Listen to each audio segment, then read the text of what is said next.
The golden stories में आपका स्वागत है।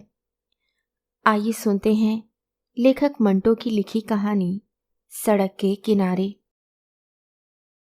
यही दिन थे। आसमान उसकी आंखों की तरह ऐसा ही नीला था जैसा कि आज है, धुला हुआ, निथरा हुआ, और धूप भी ऐसी ही कनकनी थी, सुहाने ख्वाबों की तरह। मिट्टी की खुशबू भी ऐसी ही थी जैसी जैसी कि इस वक्त मेरे दिलो दिमाग में रच रही है, और मैंने इसी तरह लेटे लेटे अपनी फड़फड़ाती हुई रूह उसके हवाले कर दी थी। उनने मुझसे कहा था, तुमने मुझे जो ये लम्हात अता किए हैं, यकीन मानो मेरी जिंदगी उनसे खाली थी। जो खाली जगह तुमने आज मेरी हस्ती में पुर की है, तुम्हारी शुक्रगुजार हूँ। तुम मेरी जिंदगी में ना आती तो शायद वो हमेशा अधूरी रहती। मेरी समझ में नहीं आता मैं तुमसे और क्या कहूँ। मेरी तकमील हो गई है ऐसे मुकम्मल तौर पर कि महसूस होता है मुझे अब तुम्हारी ज़रूरत नहीं रही। और वो चला गया, हमेशा के लिए, हमेशा हमेशा के लिए चला गया। मेरी आंखें रोई, मेरा दिल रोया। मैंने उसकी मिन्नत समाजत की, उससे लाख मर्तबा पूछा कि मेरी ज़रूरत अब तुम्हें क्यों नहीं रही, जबकि तुम्हारी ज़रूरत अपनी तमाम शिद्दतों के साथ अब शुरू हुई है। उन लम्हात के बाद जिन्होंने बकौल तुम्हारी हस्ती की खाली जगह पुर की है। उसने कहा, तुम्हारे वजूद के जिस जिस जर्रे की मेरी हस्ती की तामीर व तकमील को ज़रूरत थी, ये लम्हात चुन चुन कर देते रहे। अब की तकमील हो गई है। तुम्हारा मेरा रिश्ता खुद ब खुद ख़त्म हो गया है। किस कदर जालिमाना लफ्ज़ थे। मुझसे ये पथराव बर्दाश्त न किया गया। मैं चीख चीख कर रोने लगी, मगर इस पर कुछ असर ना हुआ। मैंने उससे कहा, ये ज़र्रे जिनसे तुम्हारी हस्ती की तकमील हुई है मेरे वजूद का एक हिस्सा थे। क्या इनका मुझसे कोई रिश्ता नहीं? क्या मेरे वजूद का बकाया हिस्सा उनसे अपना नाता तोड़ सकता है? तुम मुकम्मल हो गए हो, लेकिन मुझे अधूरा करके। क्या मैंने इसीलिए तुम्हें अपना माबूद बनाया था?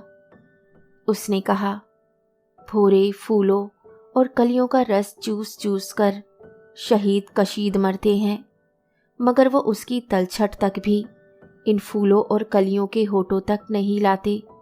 खुदा अपनी परस्तिश कराता है, मगर खुद बंदगी नहीं करता। अदम के साथ खलवत में चंद लम्हात बसर कर उसने वजूद की तकमील की। अब अदम कहाँ है? उसकी अब वजूद को क्या ज़रूरत? वो एक ऐसी माँ थी जो वजूद को जन्म देते ही जचकी के बिस्तर पर फना हो गई थी। औरत रो सकती है, दलीलें पेश नहीं कर सकती। उसकी सबसे बड़ी दलील उसकी आंख से ढलका हुआ आंसू है। मैंने उससे कहा, देखो देखो मैं रो रही हूँ, मेरी आंखें आंसू बरपा रही हैं। तुम जा रहे हो तो जाओ, मगर इनमें से कुछ आंसुओं को तो अपने रुमाल के कफन में लपेटकर साथ लेते जाओ। मैं तो सारी उम्र रोती रहूंगी। मुझे इतना तो याद रहेगा कि चंद आंसुओं के कफन दफन का सामान तुमने भी किया था, मुझे खुश करने के लिए। उसने कहा, मैं तुम्हें खुश कर चुका हूँ। तुम्हें उस ठोस मुसर्रत से हमकनार कर चुका हूँ जिसके तुम शराब ही देखा करती थी। क्या उसका लुत्फ, उसका कैफ तुम्हारी जिंदगी के बकाया लम्हात का सहारा नहीं बन सकता? तुम कहती हो कि मेरी तकमील ने तुम्हें अधूरा कर दिया, लेकिन ये अधूरापन ही क्या तुम्हारी जिंदगी को मुतहर्रिक रखने के लिए काफ़ी नहीं? मैं मर्द हूँ, आज तुमने मेरी तकमील की है, कल कोई और करेगा। मेरा वजूद कुछ ऐसा आबो गुल से बना है जिसकी जिंदगी में ऐसे कई लम्हात आएंगे जब वो खुद को तिश्नाए तकमील समझेगा। वो तुम जैसी कई औरतें आएंगी जो इन लम्हात की पैदा की हुई खाली जगह पुर करेंगी। मैं रोती रही, झुंझलाती रही। मैंने सोचा, ये चंद लम्हात जो अभी अभी मेरी मुट्ठी में थे, नहीं, मैं इन लम्हात की मुट्ठी में थी। मैंने क्यों खुद को उनके हवाले कर दिया? मैंने क्यों अपनी फड़फड़ाती रूह उनके मुंह में खोले कफस में डाल दी? इसमें मज़ा था, एक लुत्फ़ था, एक कैफ था, ज़रूर था। और ये उसके और मेरे तसादुम में था। लेकिन ये किया कि वो साबितो सालिम रहा और मुझ में तरीड़े पड़ गए। ये क्या कि वो अब मेरी ज़रूरत महसूस नहीं करता, लेकिन मैं और भी शिद्दत से उसकी ज़रूरत महसूस करती हूँ। वो ताकतवर बन गया है, मैं नहीफ हो गई हूँ। ये क्या कि आसमान पर दो बादल हम आगोश हों। एक रो रो कर बरसने लगा, दूसरा बिजली का कूदा बन इस बारिश से खेलता, कड़े लगाता भाग जाए। ये किसका कानून है? आसमानों का, जमीनों का, या उनके बनाने वालों का? मैं सोचती रही और झुंझलाती रही। दो रूहों का सिमटकर एक हो जाना और एक होकर वालहाना वसत इख्तियार कर जाना, क्या ये सब शायरी है? नहीं, दो रूहें सिमटकर जरूर इस नन्हे से नुक्ते पर पहुंचती हैं जो फैलकर कायनात बनता है। लेकिन इस कायनात में एक रूह क्यों कभी कभी घायल छोड़ दी जाती है? क्या इस कसूर पर कि उसने दूसरी रूह को इस नन्हे से नुक्ते पर पहुंचने में मदद दी थी? ये कैसी कायनात है? यही दिन थे, आसमान की आंखों की तरह ऐसा ही नीला था जैसा कि आज है, और धूप भी ऐसी ही कनकनी थी, और मैंने इसी तरह लेटे लेटे अपनी फड़फड़ाती हुई रूह उसके हवाले कर दी थी। वो मौजूद नहीं है, बिजली का कौंदा बनकर जाने वो किन बदलियों की गिरिया उजारी खेल रहा है। अपनी तकमील करके चला गया। एक सांप था जो मुझे डस कर चला गया, लेकिन अब उसकी छोड़ी हुई लकीर क्यों मेरे पेट में करवटें ले रही है? क्या ये मेरी तकमील हो रही है? नहीं नहीं, ये कैसी तकमील हो सकती है? ये तो तकरीब है। लेकिन ये मेरे जिस्म की खाली जगह पुर हो रही है। ये जो गड्ढे थे किस मलबे से पुर किए जा रहे हैं? मेरी रगों में ये कैसी सरसराहटें दौड़ रही हैं? मैं सिमटकर अपने पेट में इस नन्हे से नुक्ते पर पहुंचने के लिए पेचो ताप खा रही हूँ। मेरी नाव डूबकर अब किन समुद्रों में उभरने के लिए उठ रही है? ये मेरे अंदर दहकते हुए चूल्हों पर किस मेहमान के लिए दूध गर्म किया जा रहा है? ये मेरा दिल मेरे खून को धुनक धुनक कर किसके लिए नरमो नाजुक रजाइयाँ तैयार कर रहा है? ये मेरा दिमाग मेरे हालात के रंग बिरंग धागों से किसके लिए नन्ही मुन्नी पोशाकें बुन रहा है? मेरा रंग किसके लिए निखर रहा है? मेरे अंग अंग और रोम रोम में फंसी हुई हिचकियाँ लोरियों में क्यों तब्दील हो रही हैं?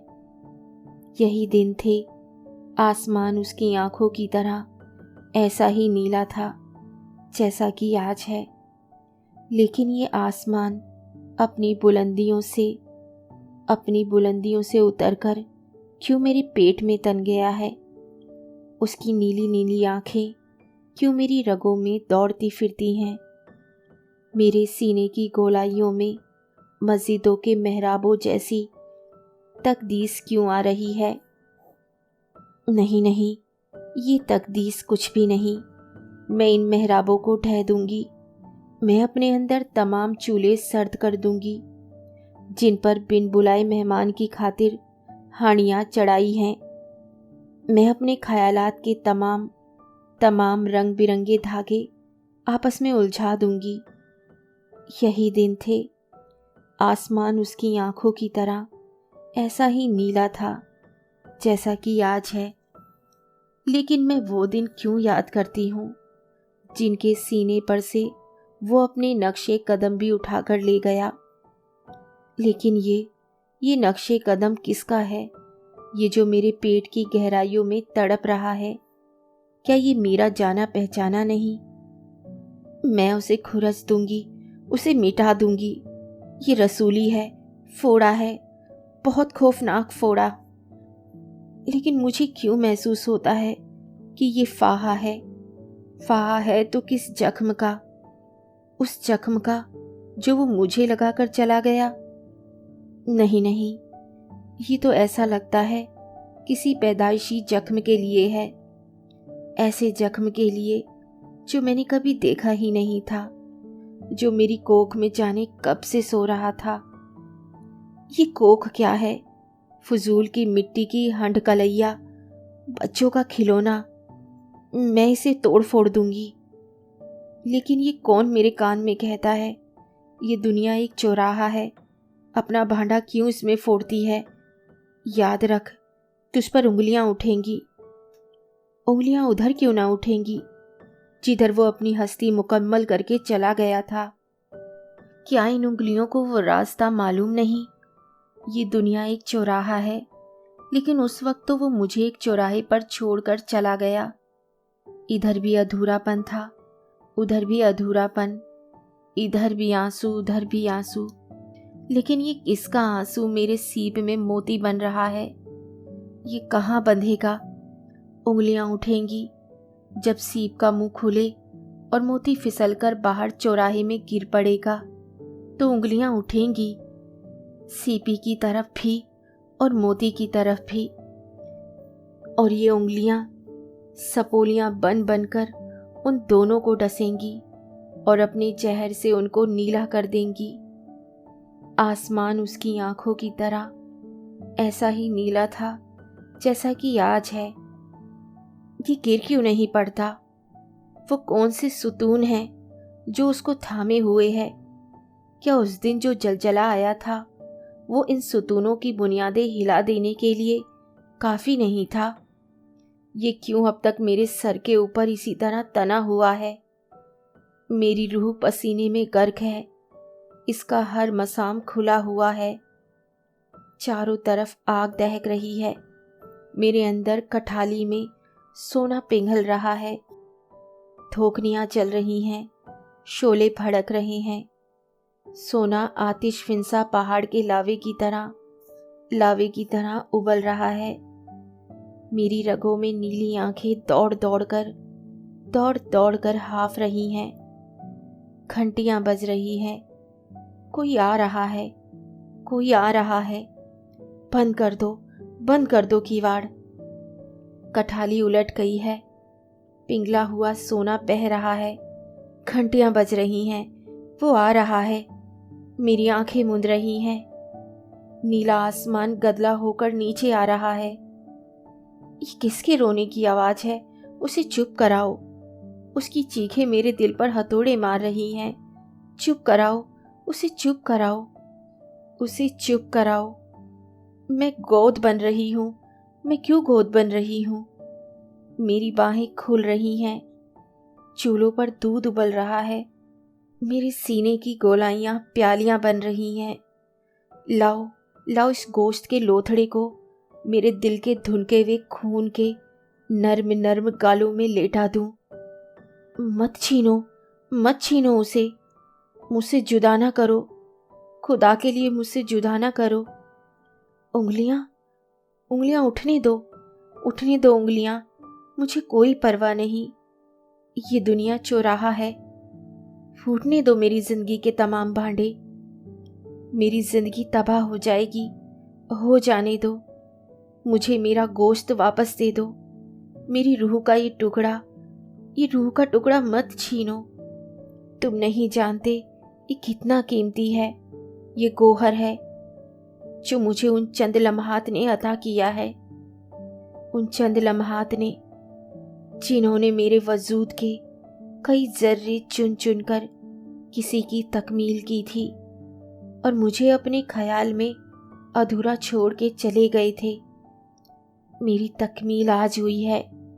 मान लो, मेरे पेट के खला से पूछो, मेरी दूध भरी हुई छातियों से पूछो, उन लोरियों से पूछो जो मेरे अंग अंग और रोम रोम में तमाम हिचकियां सुलाकर आगे बढ़ रही हैं। उन झूलनों से पूछो जो मेरे बाजुओं में डाले जा रहे हैं। मेरे चेहरे की जर्दियों से पूछो जो गोश्त के इस लोथड़े के गालों को अपनी तमाम सुर्खियां छुपाती रही है। उन सांसों से पूछो जो छुपे चोरी उसको उसका हिस्सा पहुंचाते रहे। उंगलियां उठने दो उंगलियां, मैं उन्हें काट डालूंगी, शोर मचेगा। मैं ये उंगलियां उठाकर अपने कानों में ठोस लूंगी। मैं गूंगी हो जाऊंगी, बहरी हो जाऊंगी, अंधी हो जाऊंगी। मेरा गोश्त मेरे इशारे समझ लिया करेगा। मैं उसे टटोल टटोल कर पहचान लिया करूंगी। मत छीनो उसे। ये मेरी कोख की मांग का सिंदूर है, ये मेरी ममता के माथे की बिंदिया है, मेरे गुनाह का कड़वा फल है। लोग इस पर थू थू करेंगे, मैं चाट लूंगी ये सब थूके, आनवल समझकर साफ कर दूंगी। देखो मैं हाथ जोड़ती हूँ, तुम्हारे पांव पड़ती हूँ। मेरे भरे हुए दूध के बर्तन औंधे ना करो, मेरे दिल के धुनके हुए खून के नर्म नर्म गालों में आग ना लगाओ। मेरी बाहों के झूलों की रस्सियां ना तोड़ो, मेरे कानों को उन गीतों से महरूम ना करो जो उसके रोने में मुझे सुनाई देते हैं। मत छीनो, मुझसे जुदा ना करो, खुदा के लिए मुझे उससे जुदा ना करो। लाहौर, 21 जनवरी। धोबी मंडी से पुलिस ने एक नौजायदा बच्ची को सर्दी से ठिठुरते सड़क के किनारे पड़ी हुई पाया और अपने कब्जे में ले लिया। किसी संगदिल ने बच्ची की गर्दन को मजबूती से कपड़े में जकड़ रखा था और उर्रिया जिस्म को पानी से गीले कपड़े में बांध रखा था ताकि वो सर्दी से मर जाए, मगर वो जिंदा थी। बच्ची बहुत खूबसूरत है, आंखें नीली हैं। उसको अस्पताल पहुंचा दिया गया है। कहानी सुनने के लिए धन्यवाद। तो इसी के साथ मैं आपसे विदा लेती हूँ और कल फिर मिलती हूँ एक नई कहानी के साथ।